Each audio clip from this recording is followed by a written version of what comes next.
This is Vince Gerald M. San Miguel, a student nurse from Nueva Ecija University of Science and Technology. And today, I will be performing the urinary catheter for female. So, let's go!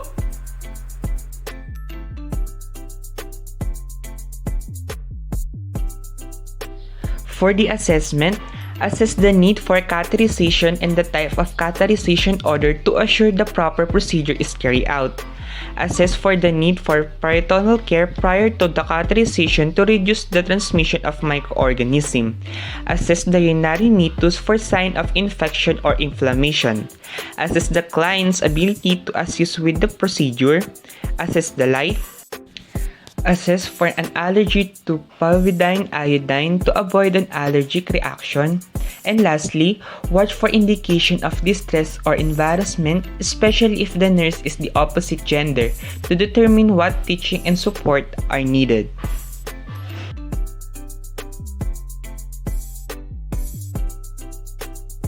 For the planning for this procedure, the expected outcomes in this procedure are: the catheter will be inserted without pain, trauma, or injury to the client's bladder will be emptied without complication, and lastly, the nurse will maintain the sterility of the catheter during the insertion.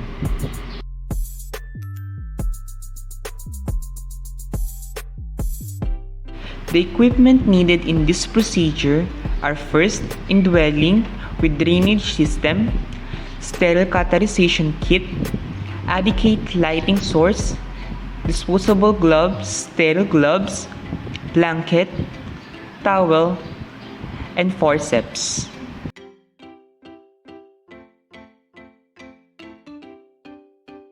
The implementation in this procedure are: first, gather the equipment needed, read the label on the catheterization kit. The rationale is to promote efficiency in the procedures.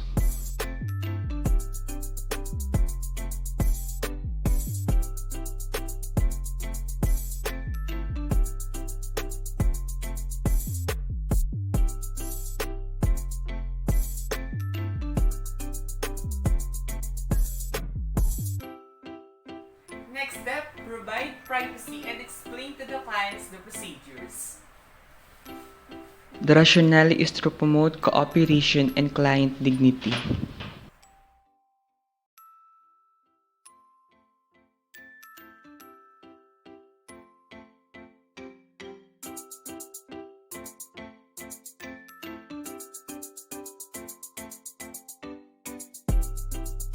Set the bed to a comfortable height to work and rise the side rail on the side opposite you. The rationale is to promote proper body mechanism and assure client safety. Assist the client to a supine position with legs spread and feet together or side-lying position with upper leg flex. The rationale is to relax muscle and allows visualization of the area, facilitate insertion of the catheter. Assist the client to a supine position with legs spread and feet together or side-lying position with upper leg flex. The rationale is to relax muscle and allows visualization of the area, facilitate insertion of the catheter. Drape the client's abdomen or tights if needed. The rationale is to promote client's comfort and warmth. Perform hand washing, apply disposable gloves, and wash the perineal area. After you wash the perineal area, remove the gloves and perform hand washing again. The rationale in this is to reduce transfer of microorganisms.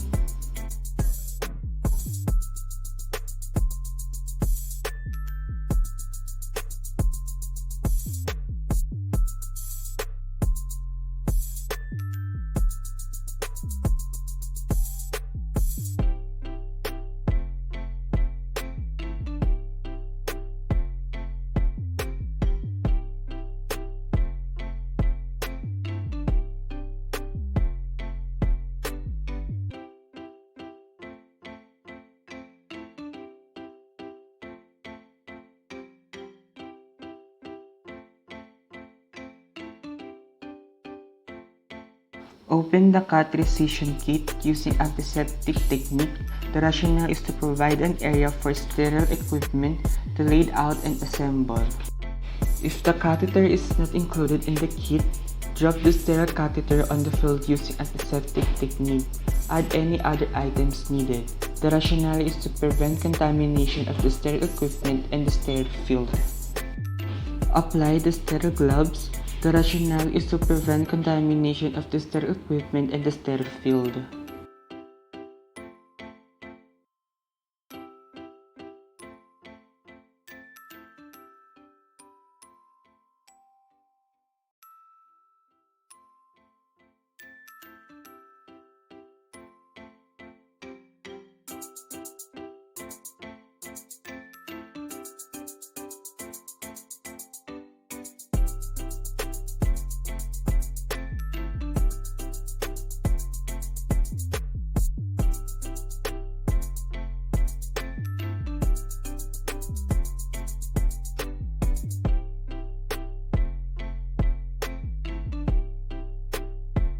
If inserting a retention catheter, attach the syringe filled with sterile water to the lower loop tail of the catheter. The rationale is detaching the syringe prevents accidental inflation during catheter insertion. Attach the catheter to the urine drainage bag if it's not pre-connected. The rationale is connecting it before catheterization to avoid exposing the client to ascending infection from open-ended catheter. Generously coat the distal portion of the catheter with water-soluble, sterile lubricant and place it nearby on the sterile field. The rationale is to facilitate catheter insertion. Place the fenestrated drape from the catheterization kit over the client's perineal area with the labia visible through the opening.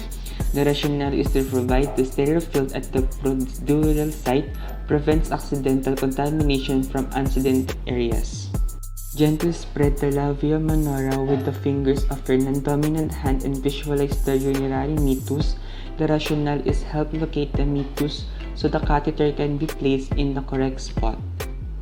Holding the labia apart with your non-dominant hand, use the forceps to pick up the cotton ball soaked in povidone iodine and cleanses the periuterine mucosa, using downward stroke for each cotton balls and dispose. The rationale is cleanse the area and minimize the risk of urinary tract infection by removing surface pathogens.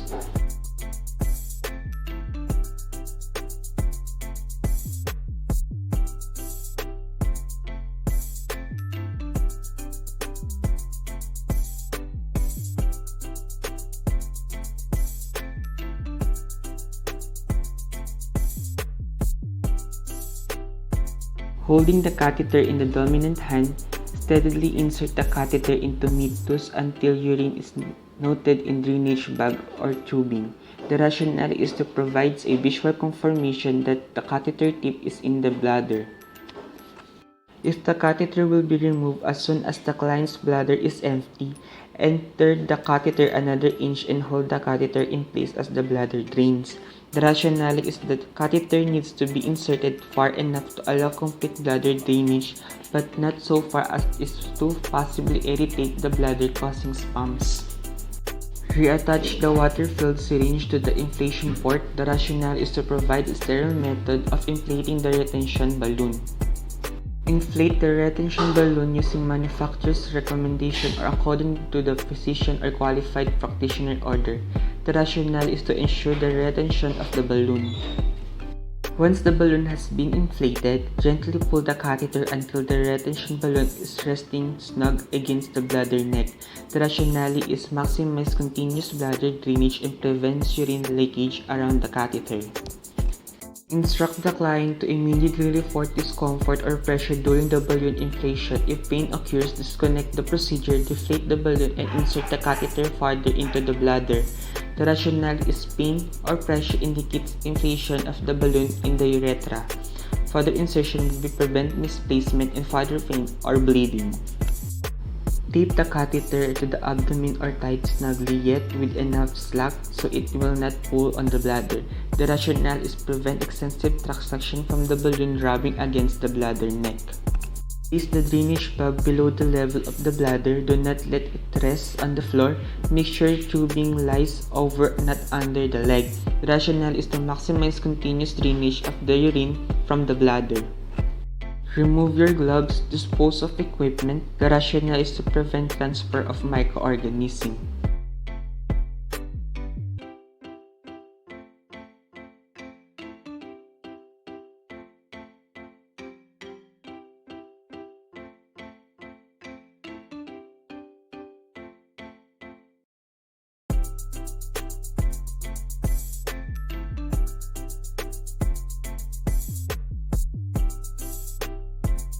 Help the client adjust position, lower the bed. The rationale is to promote client's comfort and safety.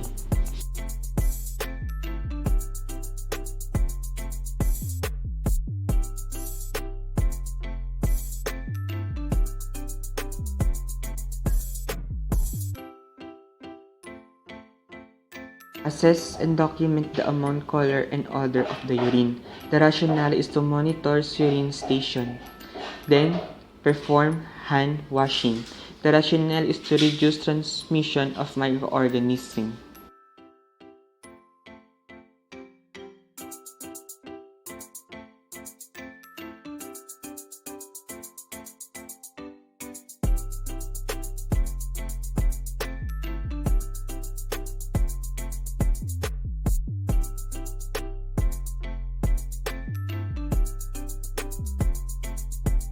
For the evaluation for this procedure, the catheter was inserted without pain, trauma, or injury to the client. The client bladder was emptied without complication. The nurse maintained the sterility of the catheter during the insertion. For the documentation, nurse's notes record the time and date the catheter was inserted. Note the size and type of catheter used, including the size of retention balloon and amount of sterile water used to inflate the balloon. Record the client's response to the procedure and the amount, color, and quality of the urine returned. Again, this is Vince Gerald M. San Miguel, a first-year nursing student from Nueva Ecija University of Science and Technology. Thanks for watching.